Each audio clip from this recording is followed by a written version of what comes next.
Você está no canal Eu Estudo a Lição com o pastor Samuel Camilo. Hoje é segunda-feira, dia 13 de janeiro de 2025. E o tema que estudaremos na nossa lição será Alegrando-se com júbilo. Dois textos vão aparecer aqui no nosso guia de estudos que servirão como base para o nosso estudo de hoje. O primeiro deles é Sofonias 3, verso 17, que vai dizer especificamente o seguinte: O Senhor, o seu Deus, está no seu meio, poderoso para salvar. Ele se regozijará em você.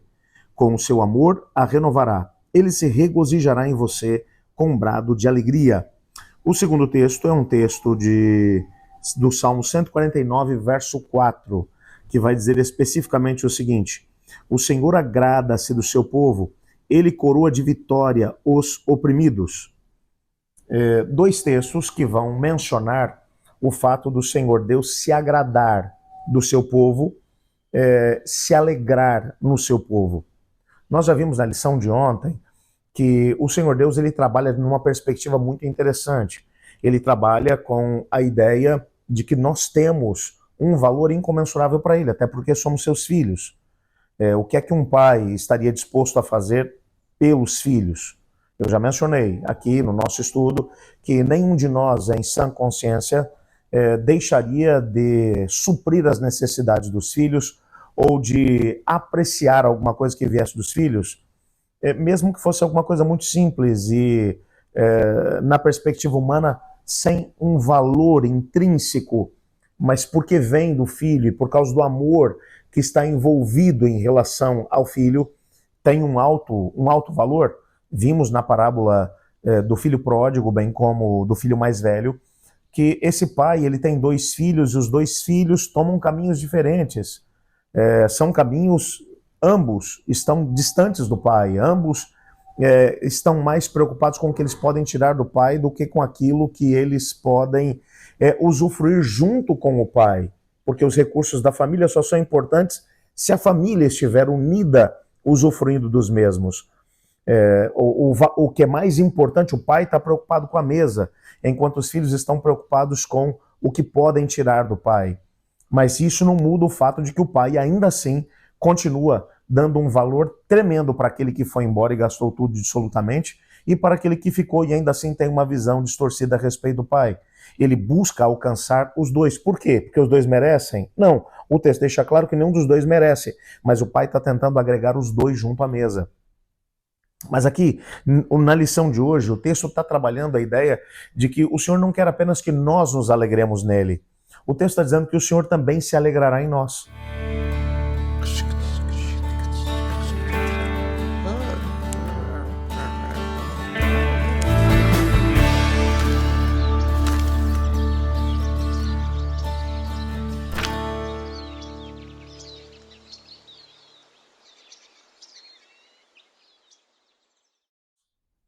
Eu quero começar aqui com o Salmo 149, verso 4, que vai mencionar o poder de Deus. Salmo 149 é, na verdade, um convite para poder louvar o Senhor Deus com alegria. Ele vai começar lá no versículo 2. Alegra-se Israel no Senhor, o seu Criador, exultem no Rei e os filhos de Sião. A razão desse convite vai ser apresentada lá no versículo 4. O versículo 4 vai dizer: porque o Senhor se agrada do seu povo. Portanto, o Salmo ele vai descrever um prazer relacionado a um relacionamento de mão dupla. É Deus se agradando do seu povo e, com base nisso, o seu povo é convidado a experimentar o mesmo prazer em Deus que Deus tem no seu povo. Isso é uma coisa extraordinária. Às vezes, as pessoas que não têm, eu tenho percebido que pessoas que não têm uma visão muito clara a respeito de quem é Deus e do amor que ele tem para conosco, às vezes acabam se afastando do caminho do Senhor e acabam dizendo: eu preciso conseguir chamar a atenção de Deus. E aí fazem aquelas orações dizendo: Senhor, tem compaixão de nós, olha pra gente. Deus, como um pai amoroso e misericordioso, ele olha para nós. E Jesus falou sobre isso lá no Sermão do Monte, quando ele disse: olhem para as aves do céu. Elas não semeiam, elas não colhem, mas o Pai que está no céu as alimenta. Nenhuma delas cai de lá do céu sem que o Pai veja. Olhem para os lírios do campo, nem Salomão em toda a sua glória se vestiu como eles. E às vezes ela brota de manhã, de tarde já está murchando. O Senhor Deus é quem os veste. Vocês valem muito mais do que passarinhos e plantas, diz o Senhor Jesus. O Pai os ama. E ele vai depois utilizar ainda uma figura de linguagem. Ele vai dizer, qual de vocês sendo pai, e vocês são maus, que se um filho pedir pão vai entregar uma pedra, ou se um filho pedir um peixe vai entregar uma cobra. Ora, vocês que são maus sabem dar boas coisas para os filhos de vocês, quanto mais o Pai Celestial dará àqueles que lhe pedem. Ele está mencionando que o amor do Pai para conosco é uma coisa extraordinária. E essa alegria que o Pai tem em nos servir, porque o Pai nos serve. Cada bênção que vem da parte do céu, cada porta que está fechada que ele abre, cada momento em que ele vai organizando as coisas na nossa vida, são momentos em que a gente tem a possibilidade de poder entender: Deus é maravilhoso, Deus é piedoso, Deus trabalha de uma forma extraordinária em favor dos seus filhos, porque ele tem prazer em nós. Mas ao mesmo tempo agora, o Salmo 142, ele vai dizer que nós também somos chamados a ter o mesmo prazer nele, de estar na presença dele, de conversar com ele, de entender quais são seus planos e sonhos. Já Sofonias capítulo 3, verso 14, vai trabalhar uma outra perspectiva. O povo de Deus acaba sendo chamado a louvar a Deus de forma alegre. Cante, ó filha de Sião, grite de alegria, ó Israel, alegre-se, exulte de todo o coração, ó filha de Jerusalém.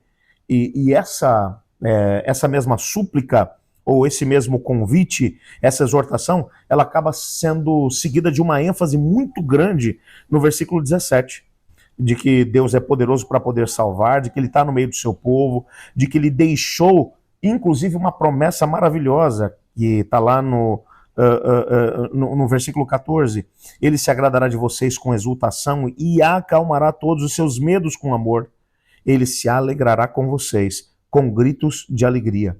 Olha que coisa extraordinária. Ele não está mencionando que a gente não vai ter dificuldade e problema. Ele está mencionando o seguinte: você pode ainda assim acalmar o seu coração, banir o medo, quando você entra nesse relacionamento de mão dupla com o Senhor, sabendo que ele se alegra em você, e você toma uma decisão: eu vou me alegrar no meu Deus, eu vou andar com ele, eu vou estar próximo dele, eu quero adorar o meu Deus, porque a adoração é nada mais nada menos do que a resposta de amor de filhos que entendem que o Pai Celestial, ele faz e está ali com um grande amor, fazendo o melhor para todos nós. Então, em reconhecimento de que mesmo que a gente não seja capaz de poder entender tudo que está acontecendo, ainda assim o Senhor Deus está no controle de tudo, a gente tem a possibilidade de poder alcançar uma alegria que é incomensurável. Deus trabalha dessa forma. É exatamente por isso que nós somos chamados aqui a um caminho que é de mão dupla. Enquanto o Senhor Deus vem alegrando-se em nós, nós somos chamados a irmos alegrando-nos no Senhor. Pastor, como é que eu posso me alegrar no Senhor? Bom, o apóstolo Paulo, ele diz: alegrai-vos no Senhor, outra vez vos digo, alegrai-vos. E Paulo, quando escreveu isso, ele escreveu quando estava preso. Como é que alguém que está preso pode ter alegria? Nós ligamos muito a ideia de regozijo, de alegria no Senhor, as circunstâncias externas. Mesmo passando por vales escuros e sombrios, se você tem a noção de que Deus está contigo, você pode ainda assim se alegrar no Senhor. Isso é uma postura de vida, é um estilo de vida, é você não permitir que as circunstâncias externas te empurrem para longe do Senhor, mas permanecer no Senhor, sabendo que Ele fará tudo o que for necessário para poder suprir as minhas e as tuas necessidades. Ore comigo. Obrigado, Senhor, porque o Senhor se alegra em nós. E nós queremos também nos alegrar no Senhor. Ajuda-nos a viver esse relacionamento de mão dupla, entendendo que o teu amor é maior do que nós somos capazes de poder entender. E o valor que temos diante do Senhor é maior do que nós podemos sequer imaginar.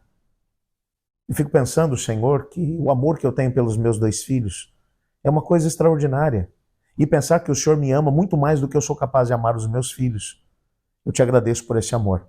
E peço que o Senhor nos ajude a podermos responder também em amor. Em nome de Jesus que oramos. Amém. Eu estudo a lição. E você?